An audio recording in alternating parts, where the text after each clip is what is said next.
Welcome to our Clarity and Focus session here at Consulting Unleashed. Today, we're going to be talking about something that's really cool, very important, something that I believe will make a significant difference to a lot of businesses. If I look at all the businesses that I've ever grown, I've used this type of strategy to grow them. You build great clients in doing this. You end up with long-term clients, but you also end up with clients that are investing or spending a lot more money with the service you provide in the marketplace. So this strategy or this focus kind of flips on the head traditional forms of generating clients for your agency or for your consulting business or your coaching business. But if you do this, you can generate a very significant amount of revenue by applying the tactics and the strategies I'm going to be sharing with you on this video. So with that, I'm going to open up my slides and we're going to go through this. Welcome all to the training, and let's rock and roll. So.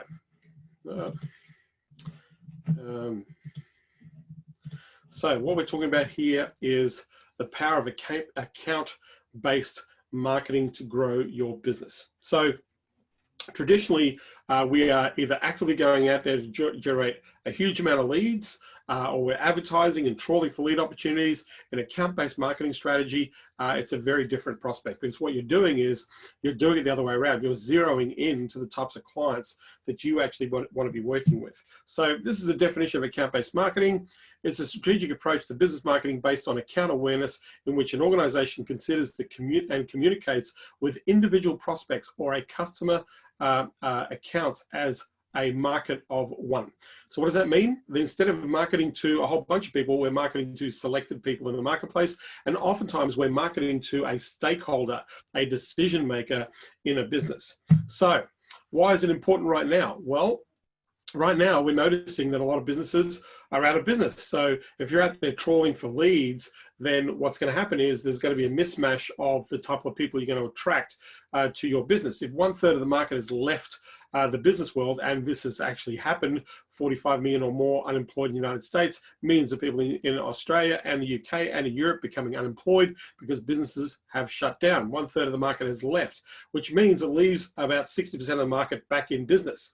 We're coming out of lockdown in this time of this recording, and so we're going to start to see a lot of businesses open back up and trying to get back to some level of normal. And it's going to take many months, even a few years, to kind of get back to any structure or process or stability that we had back in January 2020. So this is why that's important. So strategic growth to build with strength, as opposed to mass growth or focusing on the mass market to do what we do. So both business development approaches, mass marketing to lead generate, they work quite well. They work very well.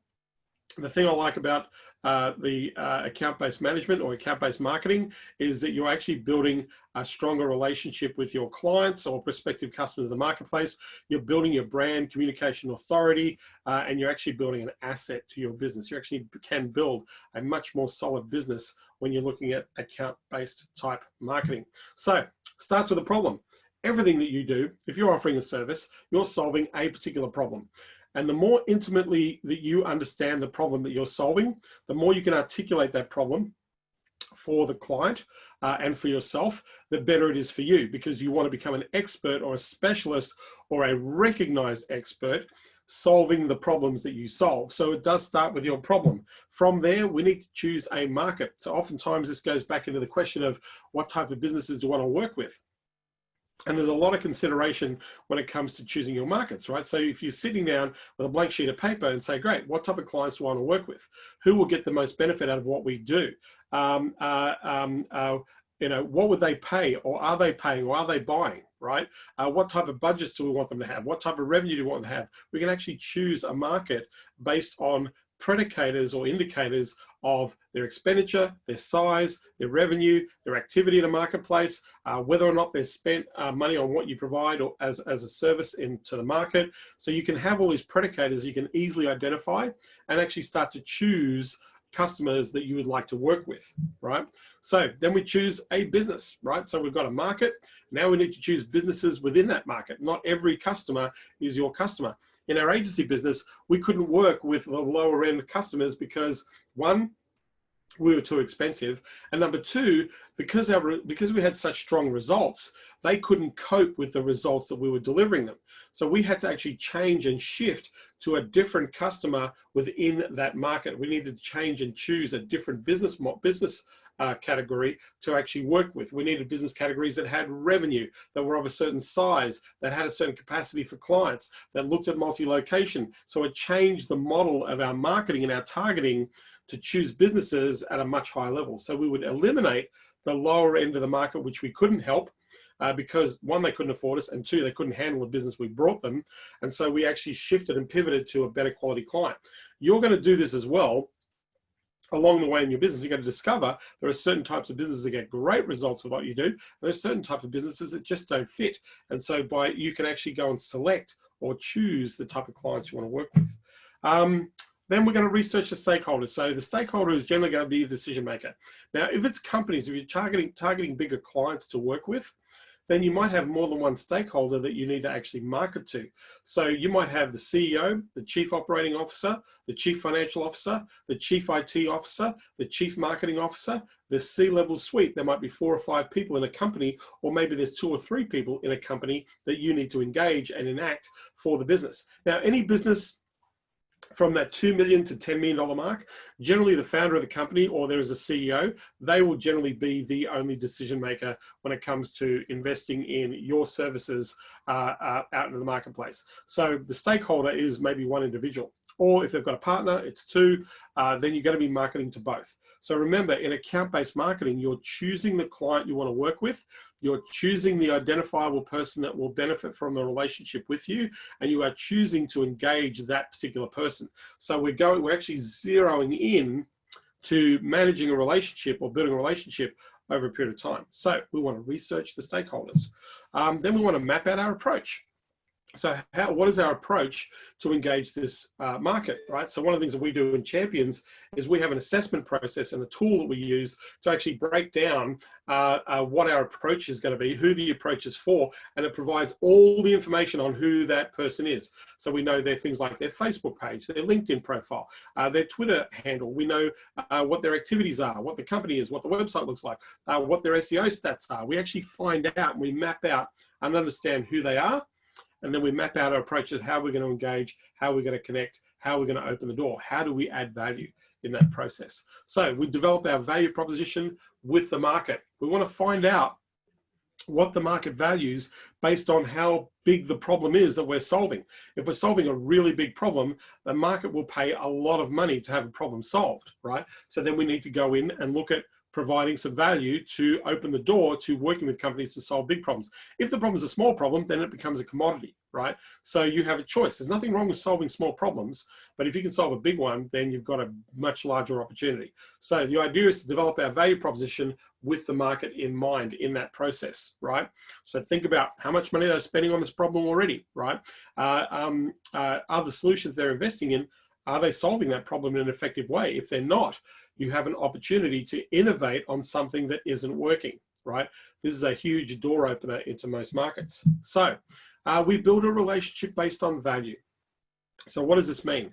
We want to get to know people. So the fastest way to get to know people is to engage or to share or to provide things that would be of benefit to them that they don't have to pay for. They're not paying for. What they're doing is what you're trying to do is you're trying to lead with value or results first, as opposed to, hey, we've got the service, come down, sit down with us and walk you through a presentation. This is where you are helping the person to come and choose you because you're taking this approach to help them. One of our champions, Dan, was a copywriter. He built his agency to $500,000 in the space of 4 months. That's $500,000 worth of revenue in a 4-month period, right? And so how he did this was to lead by value. He approached the biggest gurus, the fitness gurus in the market. Now, he's a copywriter. And what he would do is he would actually assess or rewrite copy for them. And he would say, hey, saw your campaign, love the campaign. By the way, here's some adjustments that I might make, or maybe you'd like to try that may improve your conversions. Let me know how you go. And he would give that to the top players. He would actually engage the top 20 people in the market, and he would give them his input on what he thought about their copy. Now, Dan, being a great copywriter, was writing copy every day. And so this didn't take him very long to build a relationship with those 20 people. Now, he never asked any of these people for anything. He just went, love what you do, think that here's another way to approach your message, maybe try this, see what you think, love to get some feedback, right? Never actively connecting with them personally on any level in terms of having a conversation, but just saying, hey, praising to what they do, saying, hey, you know, maybe some adjustments, maybe some improvements, maybe things to consider, and he would provide that. And he would just share that, and he did that for about 4 weeks.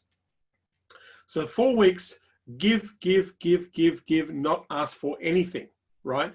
But here's the thing, some of those people came back to him and said, hey, we'd love to work with you, right? Some people said, hey, we'd love to work with you. So he picked up a few clients. Now, in his business, his average client was worth about $100,000, right? Not cheap copywriting, right? But here's the thing. After 30 days, because he'd been building a relationship with people, he asked this one question, right?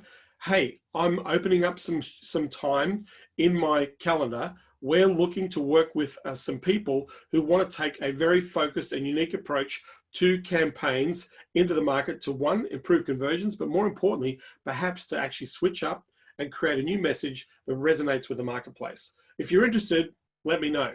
That was his offer. He basically did that as a post. And then what happened was 5 people came back and said, hey, love to have a chat with you.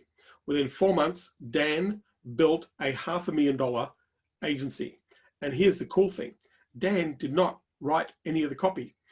When these people hired him, he had a copy team to write the copy, and then he would do the edits, because he couldn't scale his business if he was the one having to write all these campaigns and do all these strategies and write all this copy. He couldn't do it, right? Because it was just him. So what he did was he went to a team. He got a team of people that he knew that could write great copy, and they would work on the campaigns, and then he would edit the campaigns and deliver to the client. So he was smart enough to leverage himself without having to create an impact on his capacity.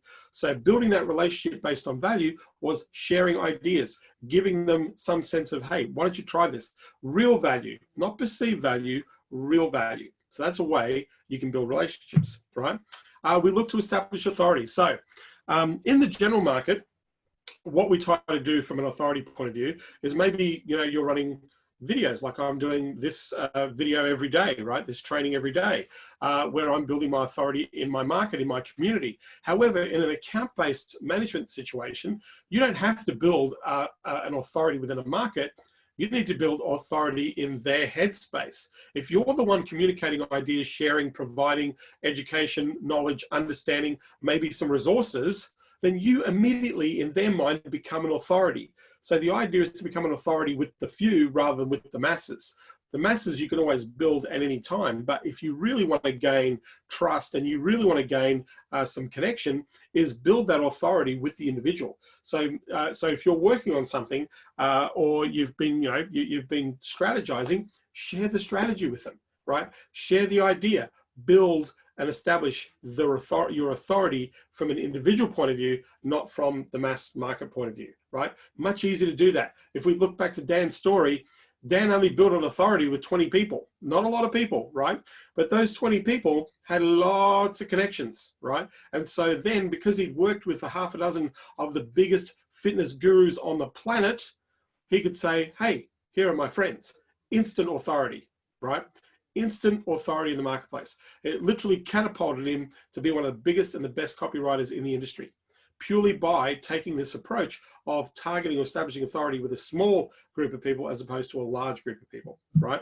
So we open the door to ask if we can help with our knowledge and expertise. That's how you do it, right? Hey, I'm noticing you're doing something like this. Maybe you need to improve this. Hey, that campaign you're running, I don't think it's going to work for you. I'm not sure what the conversion rates are. I'm looking at what's going on.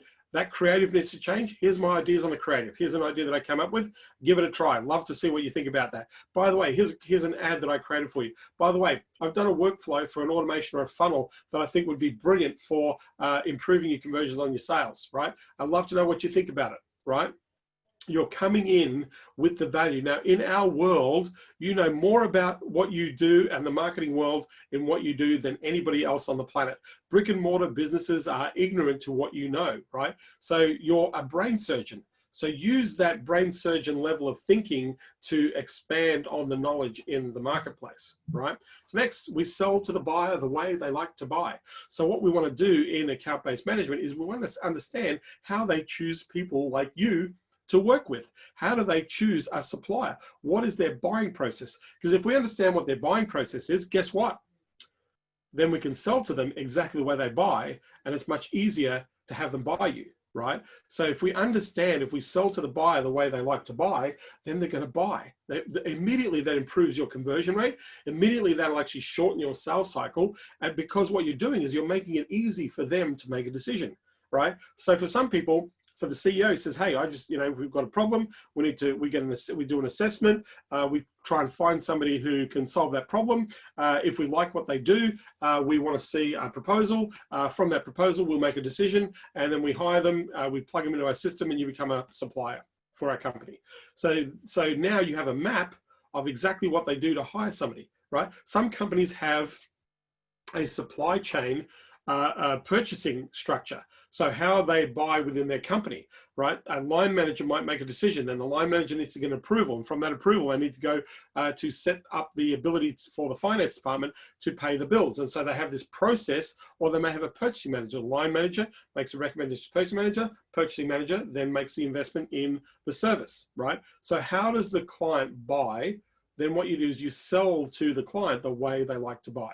If you make it easy for them, if they understand, if they all see this, if you connect with them at a level, say, hey, this is how, let's help you, and we know that this is your process, and we walk you through, or you're walking through their process, then they're more likely to go, you know what, these guys really understand that, I will buy. You want to sell to the buyer the way they like to buy, right? So we're always building trust. This is the number one thing that everybody needs to build right now, is the trust factor. In the marketing world, there's not a lot of trust, because a lot of people have come in, burnt people's britches, come in with the wrong strategies, the wrong ideas, the wrong tactics, skewed results, right? Not really cared about their clients. Now, that's not to say that that's a representation of the entire industry, but it's a common factor. And the reason why is because capabilities, miscommunications, terrible expectation set, and naturally this is going to cause friction in the market. And so what happens is that trust for an industry is eroded. And so if it's eroded, you need to build the trust. Now you can build trust very quickly going back through the process that I just shared, and that is to add value to the marketplace. So oftentimes that trust factor, or that idea or the concept of trust, is building a relationship. Understanding, even in your discovery process, 80% of your sale is going to be made through questioning or asking questions of your prospective customer. 80% of the sale is made through your questioning techniques, your discovery, your understanding of the client. The more you intimately understand the client, the more you help them understand how you help, right, them and their outcomes, the easier it is for them to say, you're our person, right? This again is very important in building trust and building relationships. You want to add as much value as possible. And if you're adding value, if you're the person that's there with the ideas, if you're the person that's adding value, then eventually what's going to happen, the engagement will flip. They'll go, great, how can you help us on this? So they're going to invite you in, right? And you're going to bypass a lot of the hard work that people have to put in if they're trying to bang on the door, right? What you're doing is you're building a relationship. And remember, you're building it with an individual. You're not building it with a whole company, right? So my method of the ABM, or the account-based marketing strategy. So I want to share with you what I did and as a concept to give you a perspective of how I built major brands, or picked up major brand clients in a market by using the methodologies that I just shared with you, right? And I'm going to give you some stats and going to give you some understanding.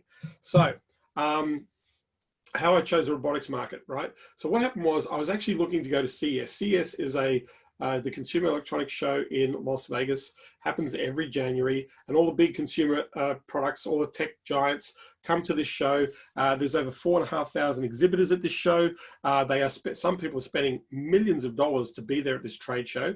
But the reason I wanted to go to this show is I wanted to actually engage the marketing agencies that were working with these brands. I wasn't actually after companies that were at the trade show as in selling consumer electronics. I was wanting to build relationships and connecting with agencies that were selling to this market. So I went to CES, world's largest consumer electronics show in the world, 5,000 exhibitors, 70 different niches, 275,000 attendees over a 4-day period. Now get this, and this is why this was a great show. 67% of the people that attend the show are C-level decision makers. C-level executives, 67%. 67% of that 275,000 is a decision maker. Huge, right?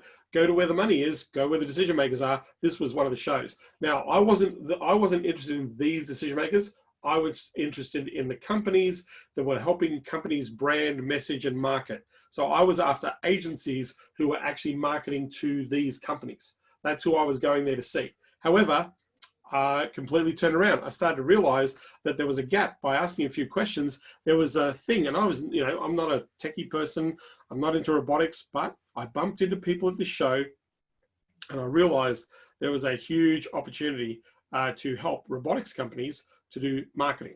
So what happened? My process was I did my homework on the show. Now, I've been going to the show for 8 years now. By the way, I'm not in the consumer electronics market. And you have to be somebody who's in that industry to even actually go to the show. Now, how I got to the show is a whole other story that I don't want to share on this training, but I found my way in. I found my way into this show. In my first year, this is what I essentially did, right? I did my homework on the show, found out all the stats, all the companies, what they did. I went to the website. I literally opened up their exhibitor directory. It showed me all the people that are spending money. I actually found out what the rate cards were for how much it costs to actually attend this trade show. The reason why people are at this trade show is to make sales. Billions and billions of dollars worth of revenue is generated out of this one trade show, right? It is the biggest, it is one of 3 biggest marketing events that these consumer electronic companies have in the year to literally make all their orders happen. And it's their way of connecting and building relationships with their buyers, with their distributors, with their agencies, and direct customer market. So it's a huge thing, right? So I made appointments before I went. I made 16 appointments before I went to the show. How did I make appointments? I targeted the companies and said, hey, is your CEO going to be there? Is it okay if I'd love to touch base, love to connect, looking at ways of innovating with ideas? Can we have coffee? Can I get on his calendar to have coffee, right? I would generate between 16 to 20 appointments, roughly 4 to 5 appointments a day, right, is what I'm generating. And all I want is to connect, to engage, say hi, ask a few questions, figure out what's going to do. What I did was I did my research to find a veteran of the industry, and I made sure that I met that veteran in person. Generally, it's somebody who's either a president of the association, it's somebody who perhaps is part of the organizing body of the show, it's somebody who's been around and knows the game, knows the ropes. I wanted to look for that person first because they knew everything and they knew everyone and knew everything about the show. So I connected with this person before I flew to Las Vegas. In fact, months before I flew to Las Vegas, and say, hey, can we connect? Can we hang out, right? So I met this person. This person gave me a rundown of all the things that went on the show. But the other thing is, this person gave me a rundown of the different businesses, the progress, what was happening, the trends that have been occurring for the last 4 or 5 years, areas that are on the march and on the growing, areas where they saw that they were seeing opportunities occur in what they were doing. All that information was coming from a veteran of the industry. So made a friend in the veteran. I meet up with this person every year. We have a great relationship. But this person introduced me to lots and lots and lots of great clients, right? Association by influencer, right? I checked the it's not the T directory.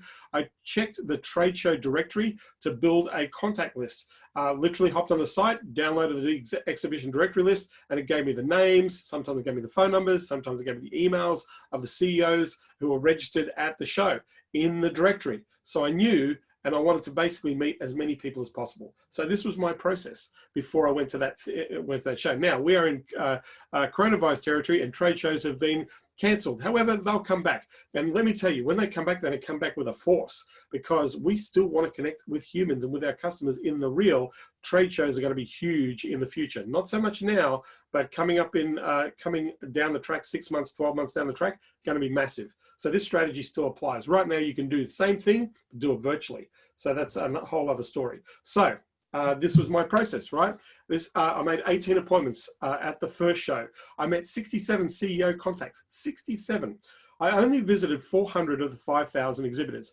I've never been around the entire show. I've never made it around the entire trade show because it's too big. It's over 4 locations. There are thousands of booths. And if I had to stop at every single booth, I would have to be there for a month, right? But it wouldn't work. So I've been to this show 8 times in a row. and I've never been around the entire trade show. I only ever make to about 2/3, 1/3 of the show. I meet up, in this particular instance, I saw 400 exhibitors, 7 presentations, 3 clients out of the trade show. Average sale, 125 to 250K in business development implementation. What we're doing was email marketing and database integration. That's what I sold to the robotics market in this process. So let me just go back up one here, right? So my process again was do my homework on the show, find out what this is, who this is, where the money is, who's spending, what they're doing, what the purpose is, all those sorts of things. Really easy. The reason why I love trade shows, it gives you a vertical niche of interest. So all the channel partners who service markets all in one place. It gives you industry intelligence. It gives you perfect market, niche market research. It gives you influencers, decision makers, all these things from one trade show directory, right? Do my homework, make an appointment, talk to people, make appointments before I go there. If I'm flying from anywhere in the world, even if I was in the States, flying to Las Vegas, I am going to this place. It makes it easy for me to make appointments because I can sit there and say, hey, I'm going to be flying to the show. You're going to be show. Can we meet? Right? It's amazing how many people say yes. They want to meet. They want to connect because the whole purpose of this event is to connect with people. Right? So do my research, find a key influencer, connect with that person before you go, make sure you meet them up, make sure you organize a dinner.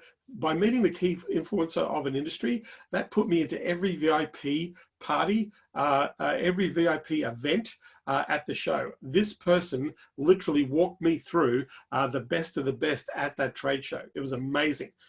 Something that I hold a great deal of gratitude towards for the fact that they almost took me under their wing, right? But this is the way that I found my way into a show that I actually didn't belong in, an industry that I did not market in, because I was looking to people who are marketing to the marketing, right? That's what I was looking for. So met as many people as possible, and that was the result, right? Now, by the way, going there 8 years, you start to build a relationship. Right now, I don't need hundreds of companies. I don't need hundreds and hundreds of connections. In fact, if you want to build a multi-million-dollar business, you kind of only need a lead list of about 200 to 300 people. 200 to 300 people will build you a multi-million-dollar business in the agency world. The reason why I chose this show is I wanted to work with brands, brand names. If you're working with brand names, that gives you authority. Hey, you work with Bosch. Hey, you work with Sony. Hey, you work with LG. Hey, you work with Samsung. Hey, you work with, right?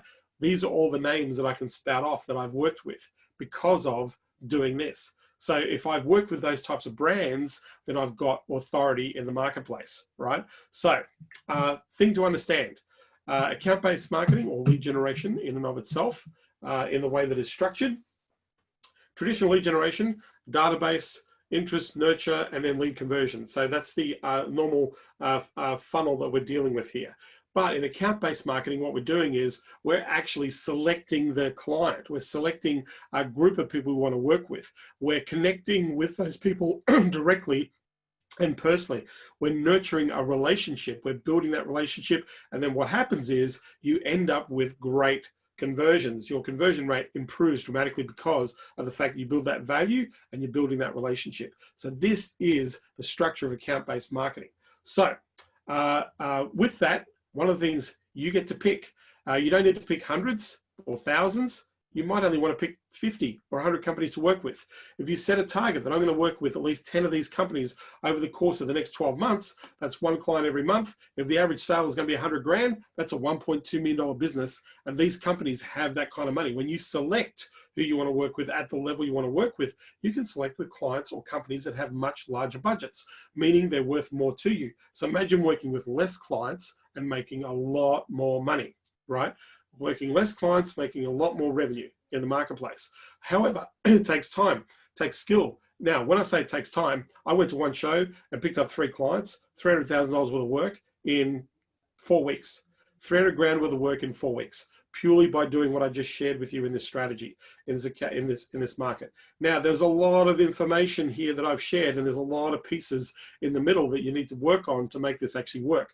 But this is the essence of account-based marketing in terms of business. is one of the fastest ways that you can get better quality clients. It is a much better way to get quality clients that will stay with you longer, that will invest with you for years to come, because once you're in with one of these people, they can literally walk you in to a whole bunch of opportunities. This is a very strategic, very focused approach. And right now, in the times that we're in, this type of marketing, this type of business generation is way more powerful than trawling on the masses for leads, knowing that 1/3 of the market isn't there anymore. So with that, what we're trying to do is I'm going to show you how you can take this, and remember that value piece? Well, this is how you use a value piece. We're doing a sales intensive called the Website Sales Intensive. It is a web event for good. It's a 4-hour masterclass on the idea of targeting highly ideal clients, providing a really super hot value proposition that you can give to the market. So remember that give that you can use. This is an amazing give that you can use to open the door to a relationship and then literally walk yourself into a sales process. This is a 4-hour event. It's happening on the 18th of June, only a few days away. We are literally going over selecting the client. We're going to show you the niches that are the hottest niches to go after. I'm going to show you a really cool structure or sales process you can use, and an amazing tool that you can use to actually leverage yourself. In fact, the tool is, you'll be able to use this tool for free to leverage yourself into a client opportunity. We are holding this event in a few days' time. This web event for good. So let me explain what a web event for good is. The ticket sales here, that $97, is going to go towards contributing towards 3 families having fresh water plumbed into their home. So they have freshwater plumbing taps in their home, 3 families. We're going to help one underprivileged child. We're going to pay for the tuition for this child for an entire year. So with this ticket, and also we're going to give a beekeeping farm to a family in Kenya so they can sustain a village and also sustain income for their local family. And bees are really important to the environment and the economy, and we need more bees in the world. So this ticket is a ticket for good. It is designed to support 3 key global sustainability projects. We wanted to do something to contribute to some amazing causes and to have an impact on amazing lives. And every person like yourself that invests in this ticket, you are going to have a significant impact. But our gift to you is you're going to get the 4 hours of recording. You're going to get the slides and the information. You're also going to get some tools and resources that you can literally walk away with. And within hours, I'm telling you, within hours, you'll be able to open yourself up to a client opportunity. Literally within hours. We've seen people who've generated business within 24 hours by using some of the tactics I'm going to be sharing in the Website Sales Intensive. So if you haven't already, for those, I know there's a whole bunch of people on here who have bought some tickets. If you haven't bought a ticket, if you're watching this video, go to the Website Sales Intensive website, websitesalesintensive.com. Go and grab yourself a ticket. Going to have a lot of fun, an absolute blast. I'm really looking forward to this particular training, because I know the strategy and the proposition that we've actually put in here is something that will really resonate and engage with the market. So if you're looking for a way to get in and a way to open up the door to sales opportunities, I have a game changer, something that will work really well in the market, something that is very relevant and something that will help. So if you're looking for clients and you want to speed up that process, join the websitesalesintensive.com, and I look forward to helping you in that 4-hour recorded live, all the information provided to you in a back-end membership area. There's already some training for you to take advantage of. If you buy the $97 ticket, you're going to be part of a Facebook Messenger group with me, sharing as much ideas, tactics, and strategies to help you grow your business.